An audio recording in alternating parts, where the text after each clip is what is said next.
कि बिजली जो है बहुत बड़ा मुद्दा बनने जा रहा है। बिजली 2027 के चुनाव में बड़ा मुद्दा बनेगा। उस समय ये जो भी जनप्रतिनिधि हैं इनसे सवाल हमारी जनता करेगी कि आप क्या कर रहे थे जब हमारे मीटर भाग रहे थे, जब हमारे यहाँ प्रीपेड व्यवस्था असंवैधानिक तरीके से लागू की जा रही थी, हमसे ज़्यादा पैसा वसूला जा रहा था, हमारे ऊपर हर तरीके का जुल्म ढाया जा रहा था, तब आप कहाँ थे? तो कि बिजली व्यवस्था को सुधार में लगाइए।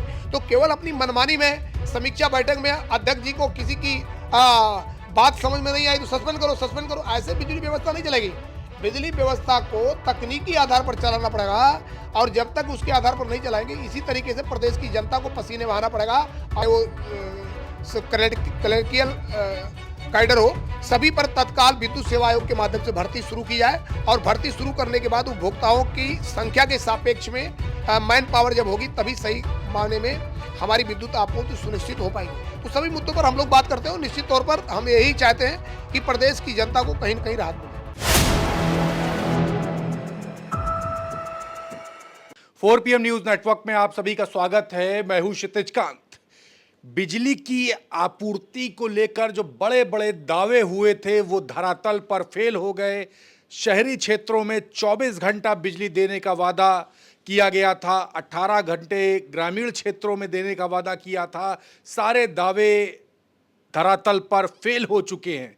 मंत्री AK शर्मा से सवाल जब पूछा जाता था पत्रकारों द्वारा तो जो जय श्री राम कहते थे वो अब उपभोक्ता देवो भव कहने लगे हैं। आप देख रहे थे केंद्रीय मंत्री मनोहर लाल खट्टर जो बात कह रहे थे कि धारा 47(5) लागू होनी चाहिए, अब कहीं ना कहीं उस पर अमल करते हुए दिखाई दे रहे हैं।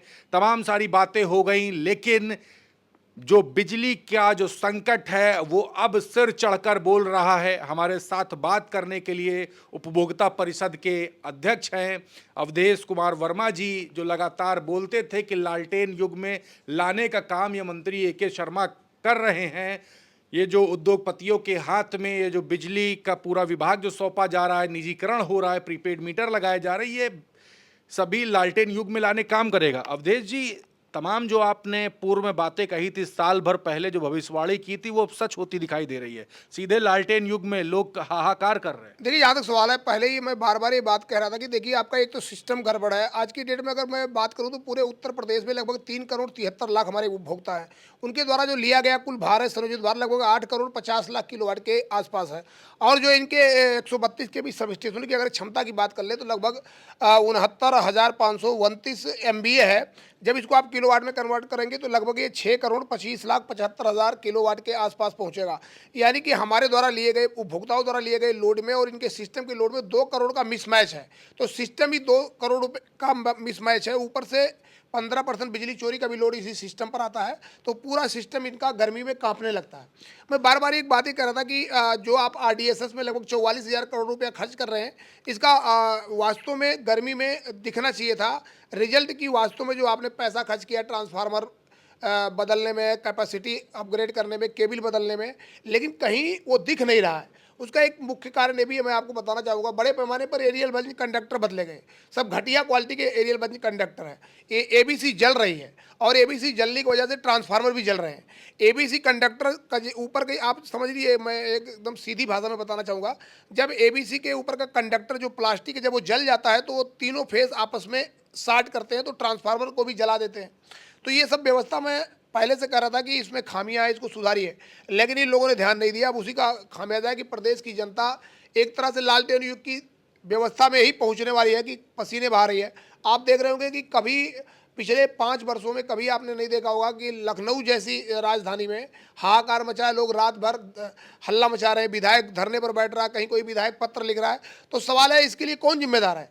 इस पर प्रदेश के माननीय ऊर्जा मंत्री को ये मान लेना चाहिए कि भाई विद्युत व्यवस्था कहीं न कहीं पूरी तरीके से प्रदेश की जनता को परेशान किया। इसके लिए हम क्षमा प्रार्थी हैं और आगे उसके आधार पर इनको सुधार की दिशा में आगे बढ़ना चाहिए। नहीं, बड़ी बात ये विधायकों की बात की, राजेश्वर सिंह उन्होंने पत्र लिख दिया, मौजूदा सरकार में विधायक हैं।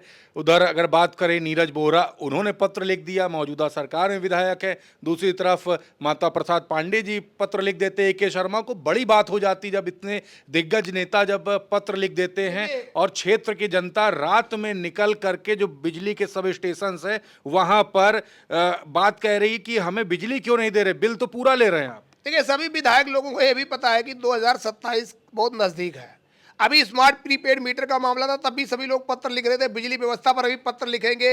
आने वाले समय में कोई भी मुद्दा आएगा उस पर पत्र लिखेंगे, सामने आएंगे, क्योंकि उनको पता है कि प्रदेश की जनता ये सवाल पूछेगी। और मैं आपको आज यही भविष्यवाणी कर रहा हूँ कि 2027 में ये बिजली जो है बहुत बड़ा मुद्दा बनने जा रहा है। बिजली 2027 के चुनाव में बड़ा मुद्दा बनेगा। उस समय ये जो भी जनप्रतिनिधि हैं, इनसे सवाल हमारी जनता करेगी कि आप क्या कर रहे थे जब हमारे मीटर भाग रहे थे, जब हमारे यहाँ प्रीपेड व्यवस्था असंवैधानिक तरीके से लागू की जा रही थी, हमसे ज़्यादा पैसा वसूला जा रहा था, हमारे ऊपर हर तरीके का जुल्म ढाया जा रहा था, तब आप कहाँ थे। तो ये यही पत्र लेकर आएंगे कि देखो साहब, हमने तो पत्र लिखा था। तो पत्र लिखकर 2027 में अपनी लाज बचाने की कोशिश कर रहे हैं। लेकिन इनको पत्र लिखने से ही काम नहीं चलेगा। इनको प्रदेश की जनता के सुख दुख में सामने आना पड़ेगा। अगर जनता कहीं कोई मुद्दा उठा रही है, उस मुद्दे में इनको शामिल होना पड़ेगा। और प्रदेश के ऊर्जा मंत्री के ये लोग तो हमेशा मिलते रहते हैं। जाए प्रदेश की ऊर्जा मंत्री के घर पे सब लोग पहुंचे और कहें कि विद्युत व्यवस्था चौपट हो गई। चलिए मंत्री जी, हमारे साथ देखिए, आज की डेट में विद्युत व्यवस्था चौपट होने का एक मुख्य कारण ये भी है, बड़े पैमाने पर इन लोगों ने गरीब तबके के जो लोग बिजली लाइनों पर काम करने वाले संविदा कार्मिक थे, उनको इन्होंने हटा दिया। बड़ी संख्या में संविदा कार्मिक हटा दिए गए। आज ब्रेक डाउन हो जा रहा है, इनके पास मैन पावर नहीं है। आपको मैं बताऊं, कई दर्जनों अभियंताओं को इन्होंने छोटे छोटे मामलों में निलंबित करके रखा है। उनको आप बहाल करिए। इस समय गर्मी में है, जब इमरजेंसी चल रही है, सबको बहाल करके सबको आप लगाइए उसमें कि बिजली व्यवस्था को सुधार में लगाइए। तो केवल अपनी मनमानी में समीक्षा बैठक में अध्यक्ष जी को किसी की बात समझ में नहीं आई तो सस्पेंड करो, सस्पेंड करो, ऐसे बिजली व्यवस्था नहीं चलेगी। बिजली व्यवस्था को तकनीकी आधार पर चलाना पड़ेगा। और जब तक उसके आधार पर नहीं चलाएंगे, इसी तरीके से प्रदेश की जनता को पसीने बहाना पड़ेगा। और आने वाले समय में 2027 वो नज़दीक है। अभी हम पसीना बहा रहे, फिर ये पसीना बहाएंगे। इसलिए अभी भी समय है प्रदेश की जनता के साथ सही तरीके से विद्युत आपूर्ति सहित जितने भी मुद्दे हैं उनके साथ खड़े होकर उनकी समस्याओं का समाधान कराना चाहिए। आप तो हर बड़े मुद्दों पर, छोटे छोटे मुद्दों पर नियामक आयोग पहुंच जाते हैं। जो तमाम जो कर्मचारी हैं, जो तमाम जो एडहॉक पर थे, उन सभी को जो निलंबन हुआ, उस पर आपने कोई बात नहीं की अभी नियामक आयोग से? नहीं, आज हमने नियामक आयोग में एक प्रस्ताव दाखिल किया। हमने नियामक आयोग में जो प्रस्ताव दाखिल किया उसका एक मुद्दा ये भी है कि जितने संविदा कार्मिक गरीब लोगों को सर्विस से बाहर किया गया है, आज की डेट में मैन पावर की कमी है, तो सभी को तत्काल सर्विस में रखा जाए। जितने संविदा कार्मिक हैं उनको सर्विस में लाया जाए। और जिन लोगों को अकारण बिना किसी छोटे छोटे मामलों में दर्जनों अभियंताओं को आपने निलंबित करके रख दिया है, उनको तनख्वाह भी आज नहीं कल आप पूरी दे ही रहे हैं, तो उनको आप बहाल करके तत्काल इस संकट के दौर में सबको बिजली के सेवा में लगाना चाहिए कि प्रदेश की जनता को सुचारू विद्युत आपूर्ति करें। और नियामक आयोग साहब ने यह भी कहा है कि जो वर्टिकल व्यवस्था, जो इन लोगों ने एक नई व्यवस्था वर्टिकल व्यवस्था लागू कर दी, उसको तत्काल समाप्त करना चाहिए। 19/12 पर जो फर्जी शिकायतों का निस्तारण हो रहा है, उसका आधुनिकीकरण की दिशा में सोचा जाना चाहिए। तो सभी मामलों को आज हमने नियामक आयोग में दाखिल किया है। और हमने कहा है कि नियामक आयोग इस जनहित के मुद्दे पर तत्काल हस्तक्षेप करे और प्रदेश की जनता को न्याय दिलाए। और मैं प्रदेश के माननीय मुख्यमंत्री जी से जरूर हस्तक्षेप की मांग करूंगा कि अब पानी सर से ऊपर निकल गया है। प्रदेश की जनता में हाहाकार मचा हुआ है। जिस प्रकार से स्मार्ट प्रीपेड मीटर के मामले में माननीय मुख्यमंत्री जी आपने हस्तक्षेप किया था और स्थिति जाके पटरी पर आई थी, उसी तरह विद्युत व्यवस्था पर आपको तत्काल हस्तक्षेप करना चाहिए। प्रदेश के ऊर्जा मंत्री और पावर कारपोरेशन के मुखिया की बस की बात नहीं है। अब विद्युत आपूर्ति को पटरी पर ले आ पाए, आपको इसको मोर्चा संभालना पड़ेगा, तभी सही स्थिति में प्रदेश की जनता को न्याय मिल पाएगा। आपको तमाम जनता भी सुनती है, इस समय देख भी रही है। तमाम लोगों का सवाल ये भी था कि जो मनोहर लाल खट्टर जी ने कहा कि जो इसको पोस्टपेड मीटर लगाना वो पोस्टपेड लगवाए, जिसको प्रीपेड लगवाना वो प्रीपेड लगवाए, लेकिन प्रीपेड मीटर थोपे गए हैं। ए.के. शर्मा जी ने अभी अपनी बात कही जिसमें कहा कि जिस तरीके से पहली वाली व्यवस्था थी वही व्यवस्था रहेगी, लेकिन प्रीपेड मीटर लग चुके हैं। तो क्या प्रीपेड मीटर पोस्टपेड मीटर में तब्दील होंगे अगर जो कस्टमर्स हैं वो चाहेंगे, या प्रीपेड मीटर पे वही व्यवस्था हो जाएगी जिसकी बात ए.के. शर्मा कर रहे हैं? क्योंकि मीटर में जो बिल है, शिकायत यही है कि अभी भी वही आ रहा है जो पहले आ रहा था, जो प्रीपेड मीटर में आ अभी रहा था। ये लोग अपने सिस्टम भाग रहा है। अभी ये लोग अपने सिस्टम में अपग्रेडेशन कर रहे हैं और सब मिला के जो प्रीपेड व्यवस्था उत्तर प्रदेश में समाप्त हो गई है और अब वो पोस्ट पेड में सभी मीटर कन्वर्ट कर दिए जाएंगे। और जहाँ तक सवाल है कि एक बात जरूर है, मैं आपको स्पष्ट कर देना चाहता हूँ। तो अभी राज्य सलाहकार समिति की बैठक थी, जो पावर सेक्टर की सबसे बड़ी संवैधानिक कमेटी है, सभी मुद्दों पर उस पर भी चर्चा हुई। तो प्रदेश की जनता को इस प्रीपेड और पोस्ट पेड के मुद्दे पर घबराना नहीं चाहिए। सभी मीटर पोस्ट पेड में रहेंगे और आगे प्रीपेड में कोई कनेक्शन नहीं दिए जाएंगे। हाँ, एक बात जरूर है, मैं आपको बताना चाहूँगा कि आपके चैनल पे बहुत बड़ी संख्या में हमारे जो उत्तर प्रदेश में बेरोजगार लोग हैं, उनका भी एक सवाल रहता है कि उत्तर प्रदेश में पिछले 5 वर्षों से भर्ती नहीं की गई। राज्य सलाहकार समिति की बैठक 2 दिन पहले थी, हमने वहाँ पे एक प्रस्ताव दाखिल किया है और सबके सामने उसमें अपर मुख्य सचिव ऊर्जा भी थे और कई आईएएस थे। हमने उनके सामने कहा है कि 5 वर्षों से जो उत्तर प्रदेश के पावर सेक्टर में भर्तियाँ नहीं हुई हैं, हमारे 3 करोड़ 73-80 लाख उपभोक्ताओं के संख्या के मुताबिक, चाहे वो एई हो, चाहे जेई हो, चाहे वो टीजी2 हो, चाहे वो क्लर्कियल कैडर हो, सभी पर तत्काल विद्युत सेवा आयोग के माध्यम से भर्ती शुरू की जाए और भर्ती शुरू करने के बाद उपभोक्ताओं की संख्या के सापेक्ष में मैन पावर जब होगी तभी सही मायने में हमारी विद्युत आपूर्ति सुनिश्चित हो पाएगी। तो सभी मुद्दों पर हम लोग बात करते हैं। निश्चित तौर पर हम यही चाहते हैं कि प्रदेश की जनता को कहीं न कहीं राहत मिले। बिल्कुल, एक आखिरी सवाल लेंगे आपसे। प्रधानमंत्री नरेंद्र मोदी जी ने पेट्रोल को कम प्रयोग करने के लिए कहा है, देश भर से आह्वान किया है। इलेक्ट्रिक व्हीकल का प्रयोग लगातार बढ़ गया है, उससे जो बिजली का जो प्रयोग था वो बढ़ चुका है, बिजली कटौती हो रही है। क्या लग रहा है कि इस तरीके जो आपूर्ति जो इस समय घटी है, क्या आपूर्ति पूरी तरीके से कर पाएंगे? क्योंकि इलेक्ट्रिक व्हीकल का अगर प्रयोग अगर शुरू हो गया तो बड़ी दिक्कत शुरू हो जाएगी। बिल्कुल, 4PM ने एक बहुत बड़ा सवाल किया है, शायद किसी को पता नहीं है। जो इलेक्ट्रिकल व्हीकल है, ये इसका एक बहुत बड़ा लोड हमारे सिस्टम पर आने वाला है, क्योंकि जब आपको तेल नहीं मिलेगा तो आप इधर दोनों बात है, तेल भी नहीं मिल रहेगा, गैस भी नहीं मिलेगा। गैस नहीं मिलेगा तो आप इंडक्शन चूल्हे पर जाएंगे, वो भी इलेक्ट्रिक से चलेगा, उधर हमारा लोड बढ़ेगा, इधर इलेक्ट्रिकल व्हीकल आएगा, इससे भी लोड बढ़ेगा।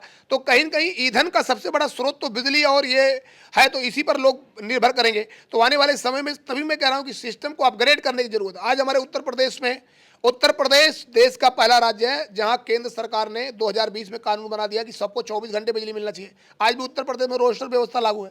हो सकता है चुनाव का इंतजार कर रहे हो कि चुनाव में एक ये लॉलीपॉप प्रदेश की जनता को देंगे कि साहब हमने अब 24 घंटे विद्युत आपूर्ति का वो लागू कर दिया। भाई 2020 में कानून बन गया कि सभी को 24 घंटा मिलना चाहिए और अब ये 2026 आ गया और अभी तक उत्तर प्रदेश में रोस्टर क्यों लागू है? क्योंकि आपके पास बिजली नहीं है। आज की डेट में अगर रोस्टर व्यवस्था समाप्त कर दिया तो 36,000 मेगावाट बिजली हमें चाहिए। आपके पास इधर उधर से इंतजाम करके 30,000 31,000 मेगावाट बिजली पहुंच रही है। तो सब मिलाकर इसका भी इंतजाम करना चाहिए और आने वाले समय में अगर इसका इंतजाम नहीं करेंगे तो प्रदेश की जनता को इसी तरीके से पसीना बहाना पड़ेगा। और हमें तो वो दिन याद आ रहा है जब ईंधन नहीं मिलेगा, बिजली नहीं मिलेगा, तो लालटेन युग की जो बात हो रही थी, वो लालटेन युग की तरफ हम कहीं कहीं आगे बढ़ रहे हैं। लेकिन इलेक्ट्रिक व्हीकल के लिए भी समस्या हो जाएगी तो लोगों को साइकिल पे चलना पड़ेगा। बिल्कुल आपने सही कहा, जो इलेक्ट्रिकल व्हीकल जब नहीं चला पाएंगे तो लोग साइकिल से चलेंगे या पैदल चलेंगे। तो आने वाले समय में जो व्यवस्था है उस व्यवस्था के अनुरूप काम करने के लिए आपको ढांचे को मजबूत करना पड़ेगा। 5 सालों तक तो सभी लोगों ने, हमारे ऊर्जा मंत्री जी रोज ट्विटर पे देखिए आप इतिहास बनाते हैं, इतिहास बना। अरे भैया इतिहास बना लो या रिकॉर्ड बना लो, प्रदेश की जनता के अगर पसीने बह रहे हैं, इस प्रकार के रिकॉर्ड और इतिहास से कोई मतलब नहीं है। प्रदेश की जनता खुशहाल रहेगी, महंगाई से निजात पाएगी और वो सही मायने में अपनी रोटी रोजी का इंतजाम करेगी, तब वो खुशहाल रहेगी। तब ऐसे रिकॉर्ड बनेंगे तो ज़्यादा उचित होंगे। बहुत बहुत धन्यवाद। तो हमारे साथ अवधेश कुमार वर्मा जी थे। तमाम महत्वपूर्ण बिंदुओं पर हमारी बात हुई। बिजली संकट अपने धीरे धीरे चरम पर पहुंच रहा है।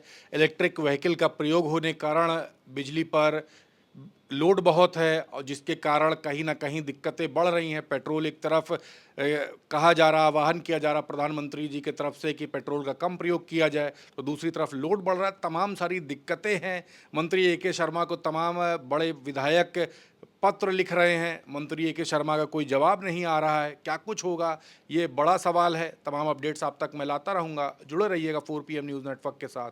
मैं हूँ क्षितिज कांत, कैमरा पर्सन शुभम के साथ 4PM न्यूज़ नेटवर्क के लिए। धन्यवाद।